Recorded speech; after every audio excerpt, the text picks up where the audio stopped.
वन्दे ब्रह्मपुराधिपं श्रीसहजानन्दं च मूलाक्षरम् श्रेयस्कारणसद्गुणैकनिलयम् श्रीप्रागजिह्वावत ब्रह्मोपासनधारकं गुरुहरिं यज्ञं तथा योगिनं प्रीत्येवं प्रमुखं महन्तमनिशं श्रीजीस्वरूपं मुदा મહિમાનો મહિમા પ્રવચનમાળામાં આજે 24મી ડિસેમ્બર 2024 મંગળવારના દિવસે તમામ સંતો હરિભક્તોને મારા સાષ્ટાંગ પ્રણામ. જય સ્વામિનારાયણ. હેપી વચનામૃત દ્વિશતાબ્દી મહોત્સવ. હેપી પ્રમુખ સ્વામી મહારાજ શતાબ્દી મહોત્સવ. ઘણા દિવસોથી આપણે સોનાના દોરાનું વચનામૃત, ધર્મમાં ભક્તિ સરખી ગૌરવતાનું વચનામૃત ગરડા અંચનું 21મું સાંભળી રહ્યા છીએ, જેના અંતિમ ભાગમાં મહારાજ પોતે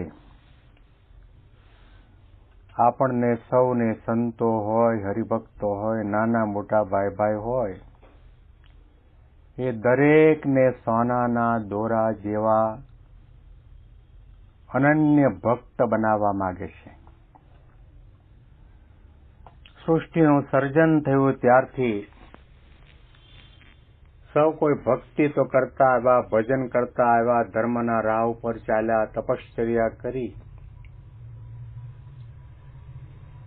ઇતિહાસમાં, પુરાણમાં, શાસ્ત્રોમાં ઘણા એવા પ્રસંગો આપણને સાંભળવા, જાણવા, વાંચવા મળે છે કે મીણે પાયેલા દોરા જેવી ભક્તિવાળા ભક્તો પોતાના આધ્યાત્મિક માર્ગમાંથી ચલાયમાન થયા છે, ધ્યેય સુધી પહોંચી શક્યા નથી. આપણે જે જગ્યાએ ભક્તિ કરવાની છે એ મૃત્યુલોક છે, અને આપણો આત્મા જેમાં રહીને ભક્તિ કરવાનો છે એ મનુષ્ય દેહ છે. અને મનુષ્ય દેહ છે એની આજુબાજુ સારા અને નરસા, રૂડા અને ભૂંડા દિષ્કાળાદિકનો યોગ પણ છે. અને પ્રારબ્ધ કર્મ પ્રમાણે આપણા દેહમાં, પરિવારમાં, સોસાયટીમાં, સમાજમાં, વેપારમાં, નોકરીમાં, ધંધામાં કંઈક ને કંઈક નાના મોટા ઉથલ પાથલના પ્રસંગો બને. અને તે વખતે આપણે જો આત્મારૂપ થઈને ભગવાનની ભક્તિ નહીં કરતા હોઈએ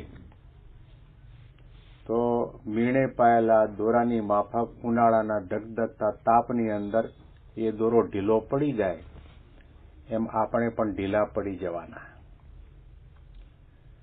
ભક્તિને, સત્સંગને, સેવાને, આધ્યાત્મિકતાને અખંડ રાખવાના હોય, અનન્ય રાખવાના હોય તો પહેલામાં પહેલો મુદ્દો તો ઉડીને આંખે વળગે મહારાજે કહ્યું, ભગવાનને કરતા હરતા માનો. ભગવાનની મરજી સિવાય અનંત કોટી બ્રહ્માંડની અંદર સૂકું પાંદડું પણ હલવાને સમર્થ નથી. હવે એ સૂકું પાંદડું નિર્જીવ પાન છે, સુકાઈ ગયેલું છે. એણે માળા નથી કરી, ભજન નથી કર્યું, ભક્તિ નથી કરી, સાધના નથી કરી, અને તેમ છતાં પણ હલે છે. એ ભગવાનની મરજીથી હલે છે. એને ઉડવાનો વારો આવે છે, એને ફેંકાઈ જવાનો વારો આવે છે. તો આપણે તો ભગવાનના શરણમાં છીએ. ભગવાનનું નામ આપણી જબાન ઉપર છે, ગળામાં કંઠી છે, કપાળમાં તિલક ચાંદલો છે, દેવ મંદિરમાં દર્શન કરવા જઈએ છીએ, પ્રાતઃ પૂજા કરીએ છીએ, ઓછા વત્તા પ્રમાણમાં નિયમ ધર્મનું પાલન કરીએ છીએ. પાંદડાના જીવનમાં ઉડવાનો પ્રસંગ બનતો હોય અને ભગવાનના ભક્તના જીવનમાં પણ ઉડવાનો પ્રસંગ બનતો હોય ત્યારે આપણે એ જ વિચાર કરવાનો છે કે દાસના દુશ્મન હરિ કેદી હોય નહીં, જેમ કરશે તેમ સુખ જ થશે.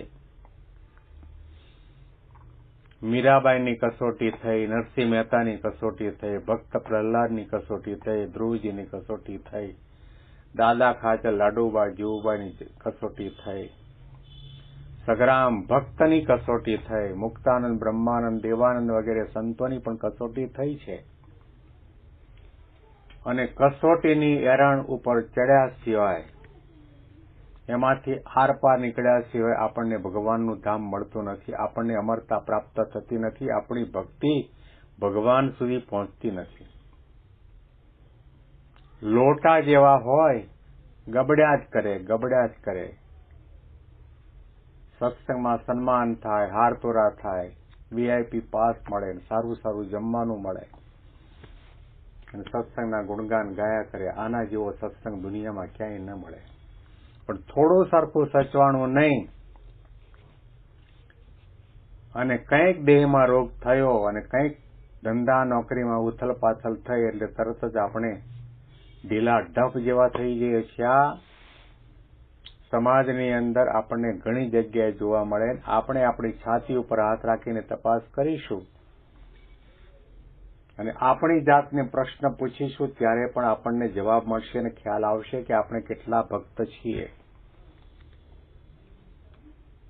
શિયાળામાં અને ચોમાસામાં તો બરાબર આપણી ભક્તિ થાય. વિઘ્નોના વાદળો તૂટી પડે, વગર વાંકે આપણું કોઈ અપમાન કરે, બે શબ્દો બોલી જાય, હળધૂત કરે અને એવું પણ કહી દે કે કાલથી મંદિરે નહીં આવતા. એવું પણ કહેવામાં આવે કે હવેથી તમે કોઈ એક્ટિવિટીમાં ભાગ ન લેતા. એવું પણ કહેવામાં આવે કે તમે 5 વર્ષ સુધી મંદિરમાં, મંડળમાં દર્શન, સેવા, સમાગમ કરવા નહીં આવતા. તે વખતના પ્રસંગની અંદર પણ જો આપણી નિષ્ઠા અવિચળ બની રહે, મનમાં મોડો સંકલ્પ પણ ન થાય તો સમજવું કે આપણે સોનાના દોરા જેવા હરિભક્ત છીએ. મહંત સ્વામી મહારાજની આ જ ઈચ્છા અને અપેક્ષા છે કે આપણે બીજું ઘણું બધું કરીએ છીએ, કદાચ ઓછું વધતું થાય. સ્વામી કે 5 માળા વધારે ફરે, ઓછું ફરે, ચિંતા ન કરતા, પણ નિષ્ઠામાં ફેરફાર થવો જોઈએ નહીં. અને સત્સંગમાં આપણે મોટપ શોધતા હોઈએ તો આજે જ મહંત સ્વામી મહારાજનું પ્રવચન સાંભળ્યું. મોટપ શું? કે સત્સંગમાં કોઈનો પણ અભાવ કે અવગુણ ન આવે એ મોટપ. તો શું સત્સંગમાં કોઈનામાં અભાવ કે અવગુણ કે દોષો કે સ્વભાવ નથી? છે, પણ ન આવે એનો અર્થ એ થયો કે તમારી નજર ભગવાન તરફ છે. તમે ભગવાનને જુઓ છો, ભગવાનની શેમાં મરજી છે, ભગવાનનો શેમાં રાજીપો છે, ભગવાનને શું ગમે છે, એના તરફ તમારી કંપાસની ધ્રુવ પાંખડી છે. એટલા માટે સત્સંગમાં બીજા કોઈના પણ અભાવ ગુણ દેખાતા નથી અને સંબંધોનો મહિમા સમજાય. અંતિમ ભાગની અંદર મહારાજ પોતે આવે આપણને જે શબ્દો કહી રહ્યા છે તે વાંચીએ અને સાંભળીએ. પણ એ જ એની મેળે મનમાં હોશિયાળો થઈને સત્સંગમાંથી પાછો હટી જાય છે. પછી તે સત્સંગી કહેવાતો હોય તો પણ તેને અંતરે સત્સંગ સંબંધી સુખ ન રહે. માટે સત્સંગ કરવો તે તો આત્મસત્તારૂપ થઈને અતિ દ્રઢપણે કરવો, પણ દેહ તથા દેહના સંબંધી તે સંગાતે હેત રહી જાય એવો સત્સંગ કરવો નહીં. કોને કહ્યું છે? સંતોને પણ કહ્યું છે અને હરિભક્તોને પણ કહ્યું છે કે દેહ અને દેહના સંબંધીમાં આપણને હેત રહી જાય એવો સત્સંગ ન કરવો એટલે કે ભગવાન જેવું બીજું કંઈ આપણને વાલું ન થાય અને દેહથી જુદા પડીને પોતાના આત્માનો અખંડ વિચાર કરીને તે રૂપે આત્મસત્તા રૂપે રહીને ભજન ભક્તિ કરે એવો આદેશ મહારાજે આપ્યો. જેમ સોનાનો દોરો કર્યો હોય તે 6 ઋતુમાં સરખો રહે પણ ઉનાળાના તાપે કરીને ઢીલો થાય નહીં, તેમ જેનો દ્રઢ સત્સંગ હોય તેને ગમે તેમાં દુઃખ આવી પડે તો આવી પડે તથા ગમે તેટલું સત્સંગમાં અપમાન થાય પણ તેનું કોઈ રીતે સત્સંગમાંથી મન પાછું હટે નહીં. જો કયો ભક્ત કોને કયો? ગમે તેટલું અપમાન થાય અને ગમે તેવું દેહમાં દુઃખ આવી પડે તો પણ સત્સંગમાંથી મન પાછું ન પડે. ભગતજી મહારાજનો એક જ વાક્યમાં પરિચય આપવો હોય તો એટલો અપાય કે અનંત કોટી બ્રહ્માંડોમાં જેટલા કોઈ સાધકો થયા, સંતો થયા, મહાપુરુષો થયા, મુમુક્ષુ થયા, જે કોઈ ભગવાનના માર્ગે ચાલ્યા, એમાં ભગતજી મહારાજ એટલું અપમાન તિરસ્કાર કોઈના નહીં થયા હોય. ભગતજી મહારાજ એટલે કે અપમાન સહન કરીને તમામ સંતો હરિભક્તોનો મહિમા સહિત હેત કરવાવાળા, પ્રણામ કરવાવાળા, વંદન કરવાવાળા આધ્યાત્મિક પુરુષ.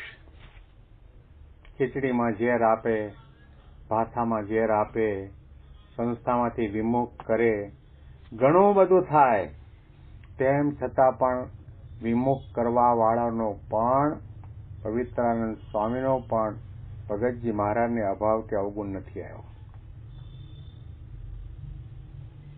નહીં તો અપમાન થાય એટલે ભલભલાને મનમાં લાગી આવે અને એક વિચાર એવો જાગે કે સોમાન તો હોવું જોઈએ ને.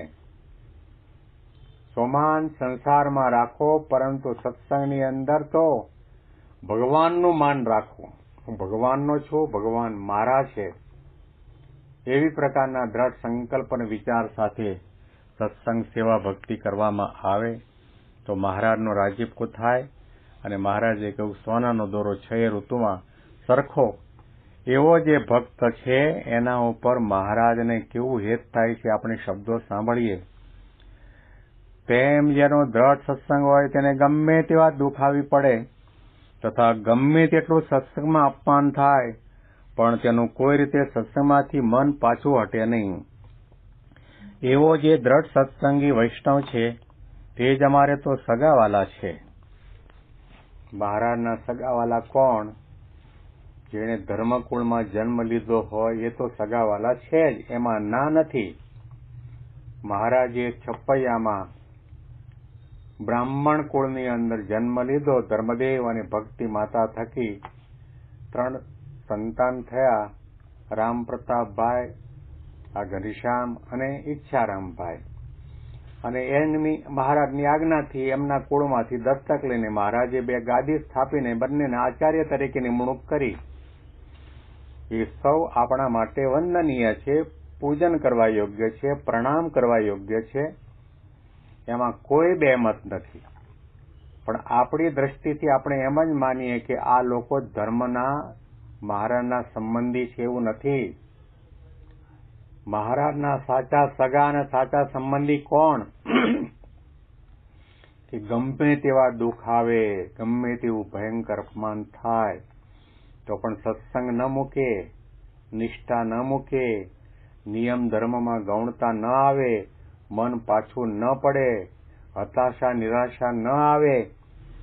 એ કદાચ ફાટેલી ઝૂંપડીમાં રહેતો હોય, તૂટેલી ઝૂંપડીમાં રહેતો હોય, 3 ટાઈમ ખાવાનું ન મળતું હોય, પહેરવાના જૂતિયા પણ ન હોય તો પણ એ મહારાજનો સગો છે એવું તો માનતા જ નહીં. આપણે એનો નિષેધ નથી કરતા કે વડતાલની ગાદી ઉપર બેઠા હોય અને અમદાવાદની ગાદી ઉપર બેઠા હોય એ જ મહારાજના સગા બી એવું નથી. મુક્તાનંદ સ્વામી, બ્રહ્માનંદ સ્વામી, નિષ્કુળાનંદ સ્વામી, ગોપાળાનંદ સ્વામી, મંજુકેશાનંદ સ્વામી, સ્વરૂપાનંદ સ્વામી, દાદો ખાચર, લાડુબા, જીવુબા, જમકુબા, રાજબા, પર્વતભાઈ, અને ત્યાર પછી આજ સુધી જેટલા એ અનન્ય ભાવે કરીને ભક્તિ ઉપાસના કરી છે અને કરે છે, એ દુઃખોના વાદળો તૂટી પડે તો પણ લેશ માત્ર પણ પોતાના આધ્યાત્મિક માર્ગમાંથી હટ્યા નથી. એ મહારાજના સગા છે. જેટલો મહિમા કેવું હોય તો કહી શકાય, જેટલો મહિમા વડતાલના આચાર્યનો છે ને અમદાવાદના આચાર્યનો છે, કારણ કે ધર્મકુળમાં એમનો જન્મ થયો ને પરંપરાગત ગાદી ઉપર બિરાજમાન થાય એ પૂજનીય છે, વંદનીય છે, આજ્ઞા પાડવી જોઈએ, દર્શન કરવા જોઈએ. જેટલો એનો મહિમા છે એટલો ને એટલો મહિમા જે ભગવાનનો એકાંતિક સાધુ હોય, ભગવાનનો એકાંતિક ભક્ત હોય, ભગવાનની અનન્ય નિષ્ઠા અને ભક્તિ સેવા ઉપાસનામાં દ્રઢ હોય, એવો સામાન્ય કક્ષામાં દેખાતો સમાજની દ્રષ્ટિએ નિમ્ન જ્ઞાતિનો હોય તો પણ એ ભગવાનનો સાચો સગો છે.